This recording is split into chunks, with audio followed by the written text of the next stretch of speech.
नमस्कार मंडळी, मी आहे प्रमोद खरे आणि तुम्ही पाहत आहात आपलं चॅनल मी माझे आणि तुम्ही. मंडळी, सौभाग्यवती म्हणजे नीता ह्या स्वीडनहून परत आलेल्या आहेत आणि आज त्यांच्या मदतीनं मी माझ्या आईची एक खास रेसिपी घरी करणार आहे. नीताला सुद्धा ती माहीत नाही, तिने ते खाल्लेलं नाही यापूर्वी, तर ती मी आता आज घरी करायची असं ठरवलेलं आहे. तर त्यात नीताचीही मदत लागणार आहे.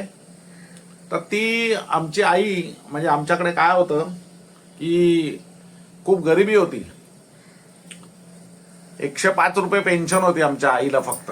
वडील माझे मी 10वीत असतानाच वारले. 105 रुपये पेन्शन होती आणि त्यामुळे आठवड्यातले 3 दिवस आमच्याकडे कढी व्हायची आणि कोबीची भाजी. आठवड्यातले 3 ते 4 दिवस कढी आणि कोबीची भाजी. कारण कोबी 2 रुपये, 1 रुपया 2 रुपये किलो होता त्यावेळेला, त्यामुळे आम्हाला तेच परवडायचं. आणि त्यामुळे कोबी मटार किंवा कोबी बटाटा, कोबीची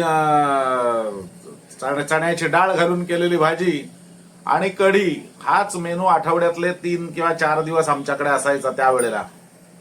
तर त्यामुळे आई त्या कढीमध्ये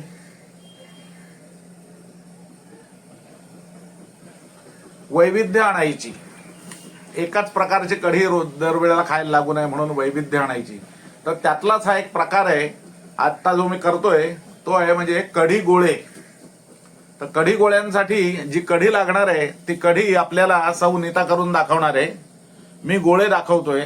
तर गोळ्यांसाठी लागणार आहे ही मी डाळ, इथे चणा डाळ ही भिजवून घेतलेली आहे. ही साधारण पाऊण वाटी आहे.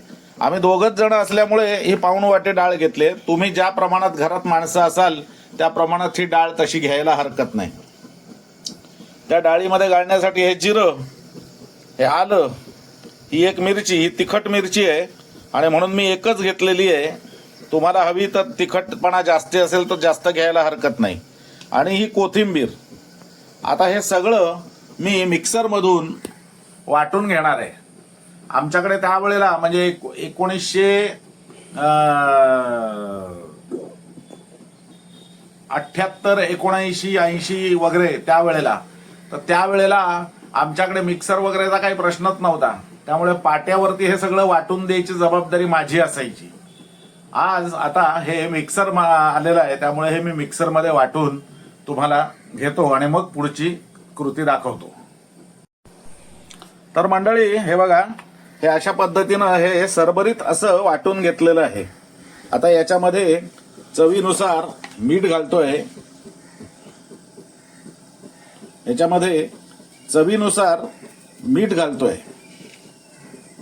काही लोक याच्यामध्ये खायचा सोडा सुद्धा घालतात हे फुसफुशीत होण्यासाठी, पण त्याची काही आम्हाला गरज नाही. हे मीठ घातलंय. आता हे मी व्यवस्थित कालवून घेतो.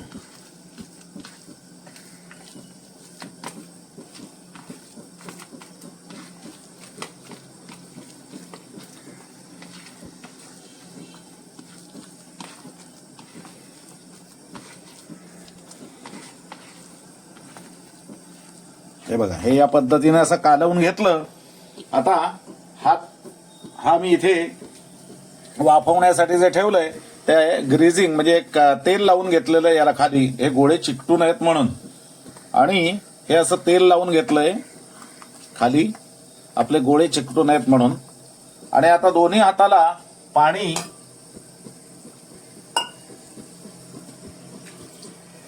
लावायचंय आणि हे साधारणपणाने हे बघा या आकाराचे हे असे गोळे तयार करायचे आहेत हे. आणि हे असे इथे ठेवायचे याच्यामध्ये. आता याच्यामध्ये एक दुसरा प्रकार आहे. आता हे काय झालंय, हे थोडं जे मिश्रण झालंय हे थोडं सैल झालेलं आहे. हे घट्ट व्हायला पाहिजे थोडं. त्यामुळे मी तुम्हाला दुसरा प्रकार म्हणजे नुसता मी तुम्हाला सांगणार आहे कशा पद्धतीनं हे दुसऱ्या प्रकाराने वाफवायचं ते. हे गोळे करून आता हा इथे मी वाफणे पाणी ठेवलेलं आहे, उकळत ठेवलेलं आहे. आता त्याच्यामध्ये हे गोळे ठेवून ते मी साधारणतः 5 ते 7 मिनिटं हे वाफवून घेणार आहे. तेव्हा आता मी वाफवून घेतो. तर मंडळी, हे अशा पद्धतीनं हे आपण वाफवून घेतलेले आहेत. आता हे व्यवस्थित वाफले की नाही हे साधारणपणाने आपण 10 ते 15 मिनिटं, मी मगाशी तुम्हाला 7 ते 8 मिनिटं म्हणालो होतो, पण त्याच्या प्रकृतीनुसार डाळीच्या तुम्ही ते वाफवायचे आहेत. आता हे वाफले की नाही हे आपल्याला चेक करायचंय.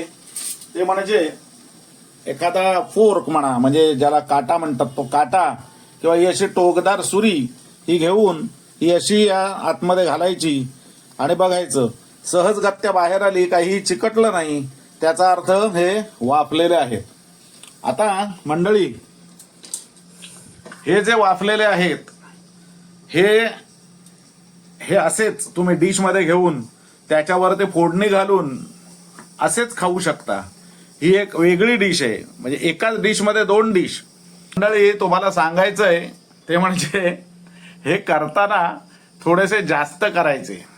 कारण काय आहे, हे केल्यानंतर खायचा मोह होतो आणि हे तुम्ही एक एक करून खात गेलात तर शेवटी होईल काय की तुम्ही करायला जाल कढी गोळे किंवा गोळ्यांची कढी आणि उरेल फक्त कढी आणि तुम्ही म्हणाल सांगितलं नाही म्हणून. मी सांगितलंय, तेव्हा हे जास्त करा. आणि आता आपण बघूया सौ नीता कढी करते ती. नमस्कार मंडळी, आता मी कढी करतेय. तर त्याच्यासाठी मी साहित्य काय घेतलंय ते बघा. हे मी 3 वाट्या ताक घेतलंय. खूप आंबट नाही आणि खूप सपक पण नाही, असं थोडासा आंबटपणा हवा. त्याच्यानंतर अगदी साधी कढी करतेय.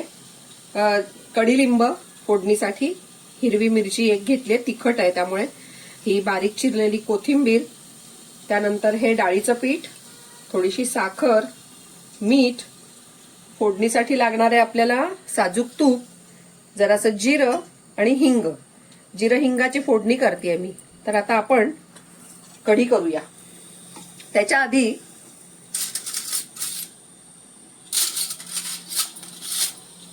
हे जे चण्याचं पीठ आहे तर हे ताकाला मी व्यवस्थित लावून घेणार, म्हणजे अजिबात गुठळ्या राहिल्या नाही पाहिजेत. म्हणजे काय होतं, कढी फुटत सुद्धा नाही. हे आता ढवळून मी व्यवस्थित कालवून घेते ताकाला. हे पीठ, त्यानंतर ही थोडीशी साखर हे ताकातच घालतेय मी. हे मीठ, नंतर 1-2-4 कडीलिंबाची पानं ही मी यात घालते आणि जर अशी कोथिंबीर बाकी नंतर आपण घालायची. हे आता मी व्यवस्थित कालवून घेते गुठळ्या न होता.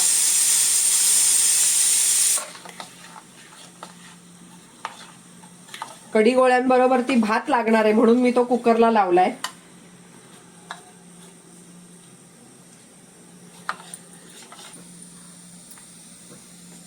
आणि कढी करताना मी ही थोडीशी हळद आहे ना, ती सुद्धा मी या ताकातच घालतेय मंडळी. आता व्यवस्थित सगळं ढवळून घेऊया. हे कढीचं मिश्रण तयार झालं आपलं. फोडणी करूया आता. 1 चमचा साजूक तूप,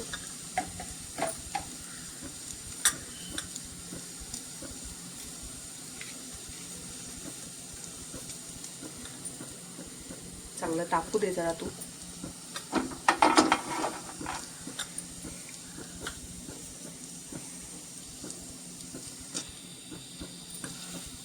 खूप जण कढीच्या फोडणीमध्ये मोहरी सुद्धा घालतात तुपामध्ये, पण मला ती फारशी काही आवडत नाही मोहरी. मला साजूक तूप, जिरं आणि हिंगाचीच फोडणी फार आवडते, त्यामुळं मी ती अशी करते. जिरं घालूया. जिरं छान तडतडलं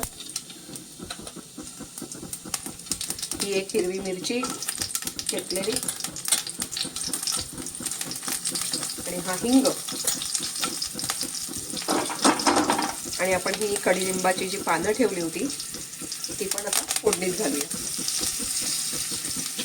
आणि ही थोडीशी कोथिंबीर फोडणीत घालते मी, छान स्वाद येतो. आणि आता हे जे आपण मिश्रण केलंय ते होतायचं. खमंग फोडणी झाली पाहिजे तुपाची, कढी पण छान होते. आता आपण कढीमध्ये मीठ साखर सगळं घातलेलं आहे. त्याची आता कन्सिस्टन्सी मी जरा पाणी थोडंसं घालून व्यवस्थित करून घेते.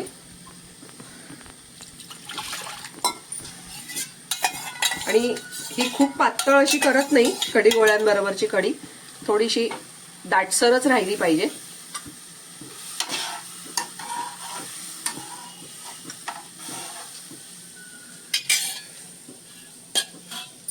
कढी मी आता फोडणीला घातली होती आणि आता ते बघा त्या कढीला छान अशी उकळी आली आहे.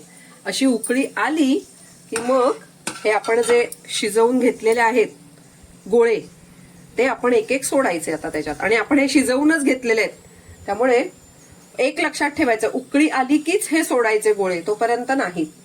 मी आता हे सोडून घेते गोळे कढीमध्ये. आणि आता हे सोडले की एक 5 मिनिटं यांना कढी बरोबर उकळू द्यायचं.